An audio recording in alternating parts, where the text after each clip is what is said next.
Des défenses du consommateur. Ici, on est sur une Twingo 2. Voilà. Twingo 2. Dans le cadre de laquelle on va remplacer kit coupelle de chaque côté à l'avant.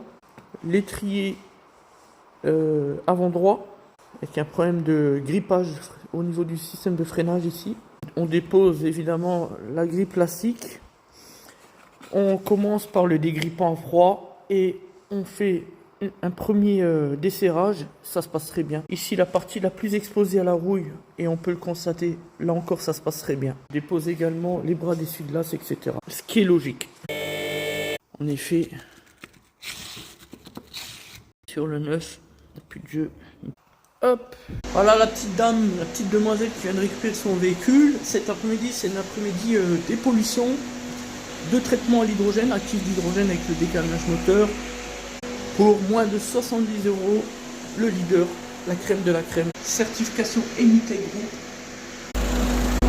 Ici, post-nettoyage FAP sur le Touran. On est en train de lancer une régée. Tout se passe très bien, 540 degrés.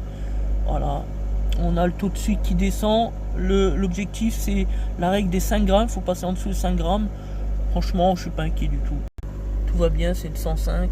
Ouais, 105. Il n'y a pas existé d'anomalie et de difficultés particulières lors de la montée en température. On est monté assez rapidement dans les 20 premières secondes à son régime butoir, c'est-à-dire les 600 degrés, 550. On est parfait.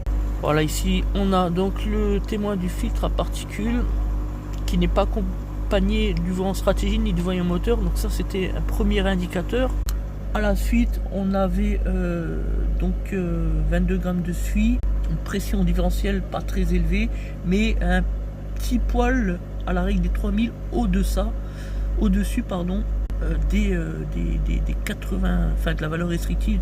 On était à peu près à 80 millibars au lieu de 60-70. Il faut savoir que le voyant stratégiquement va s'éteindre quand on va passer la barre des 12 grammes, 13 grammes. On y est quasiment dessus. Voilà.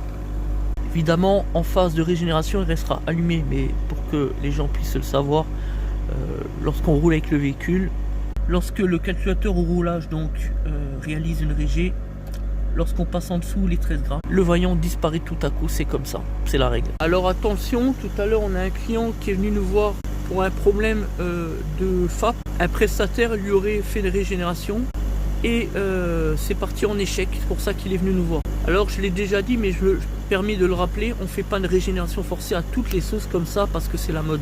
Derrière, ça peut se terminer par une casse moteur.